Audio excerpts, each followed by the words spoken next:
Kung bago ka lang sa aming channel at mahilig ka sa mga kakaibang kwentong katatakutan, pindutin ang subscribe button at ang bell icon para lagi kang updated. Kung hindi, mumultuhin kayo.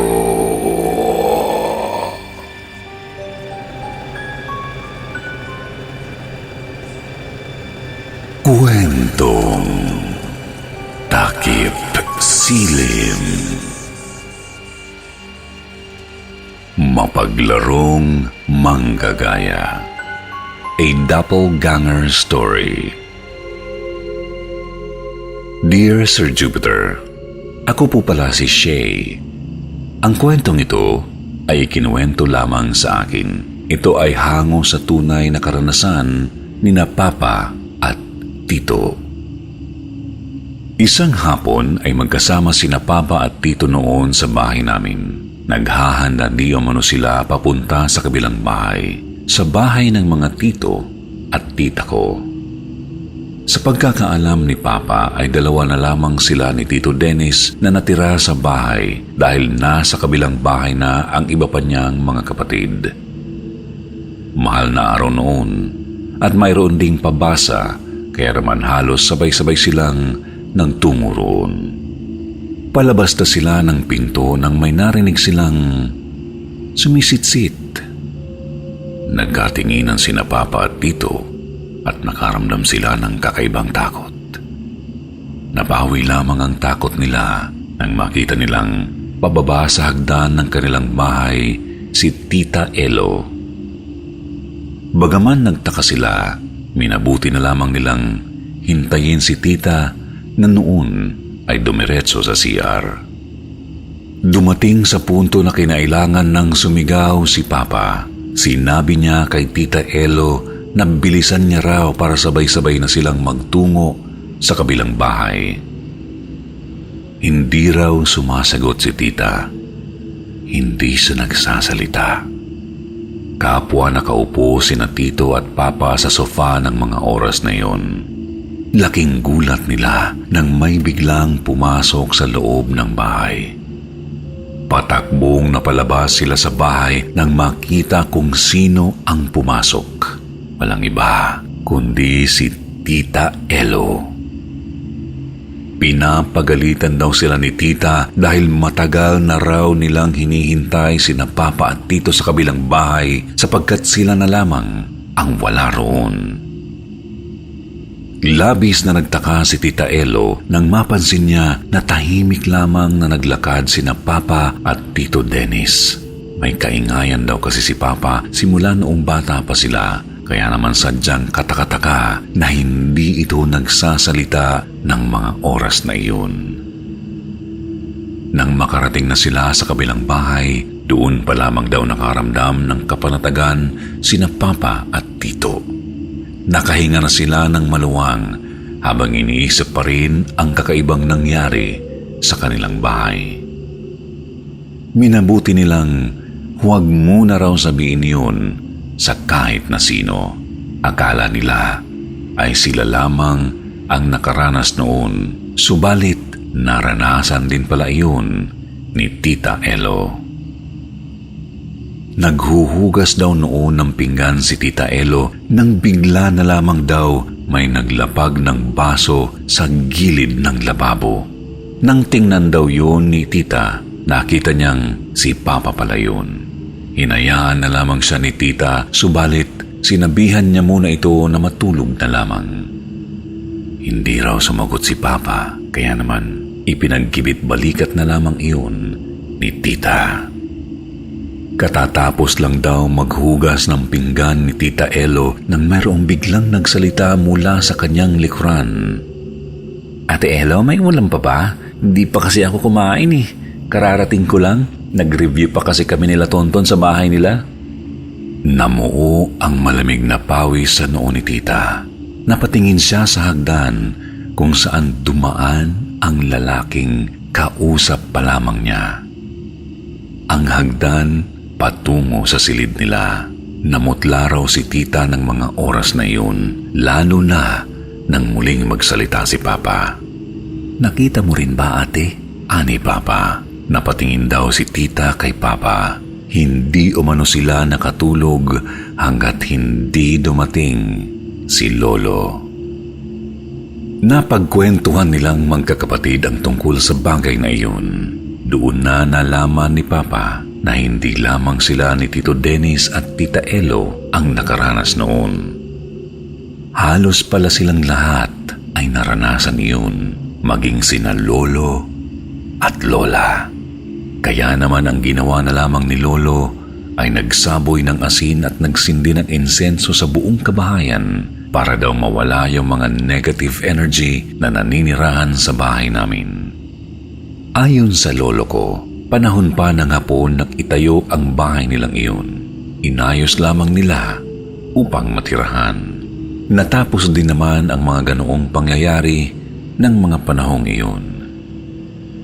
Hindi ko na po dapat ikikwento ito, subalit pumayag na rin sina Papa at Tito matapos mangyari ang mga kaganapan noong nakaraang linggo. Ang pangyayaring ako mismo ang nakaranas. Magkakasama kami noon ng mga pinsan kong sina Ate Ann na anak ni Tita Elo at Ate Princess na anak naman ni Tito Dennis. Nagkwekwentuhan kami sa ilalim ng malaking puno ng kamatsili na nasa likod ng bahay.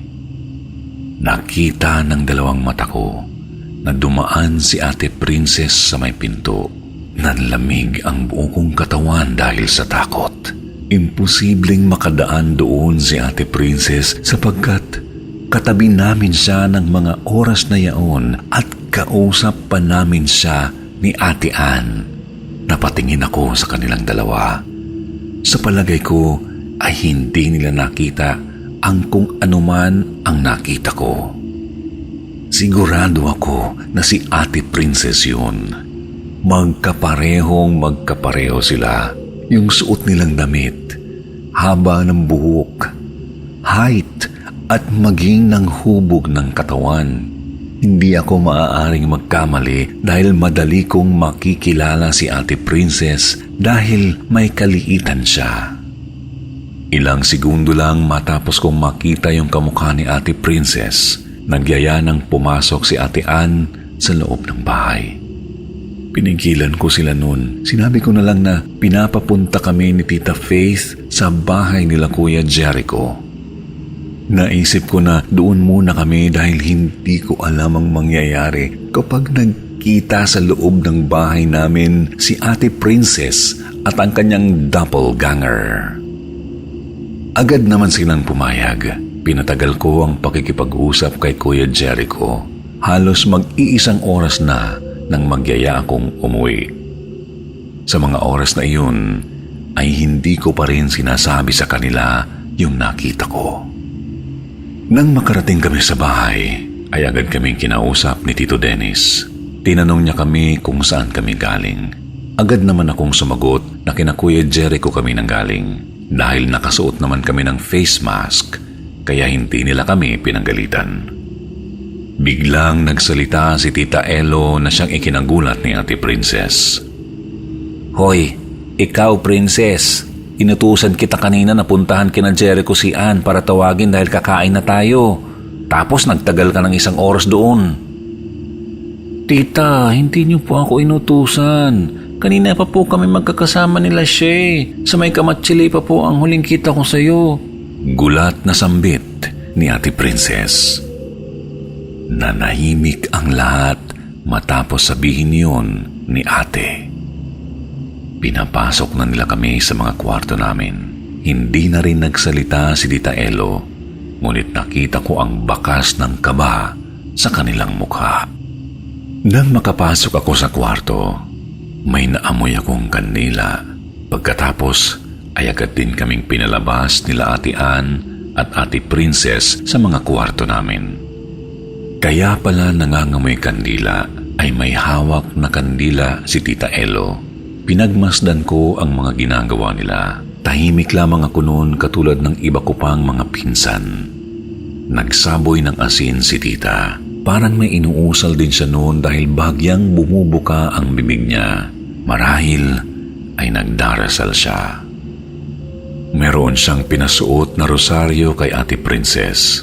Sinabihan siya ni tita na kinabukasan ay kailangan niyang ipanligo ang asin. Pagkatapos ay pinuntahan naman niya si Ate Ann. Dinasalan niya yun at may pinahid na kung ano sa noo niya. Sunod na lumapit naman sa akin si Tita Elo. Tinanong niya ako kung sino raw ang nagyaya pumunta sa bahay ni Kuya Jericho. Hindi ako nakasagot dahil sa labis na takot. Nakita ko na nakatingin ang lahat sa amin ni Tita. Mukhang nahalata naman ni Tita ang takot na rumehistro sa mukha ko. Kaya naman, dinasalan niya rin ako. Binigyan niya ako ng bracelet na may bilog. Namana ni Tita Elo kay Lola ang pagiging manggagamot. Ayon kay Tita, ay hindi na nila ako masasaktan. Doon ko rin nalaman na may third eye ako. Hindi ko pa lang daw nasubukang makakita ng multo dahil nanaig pa rin ang positive vibes sa akin.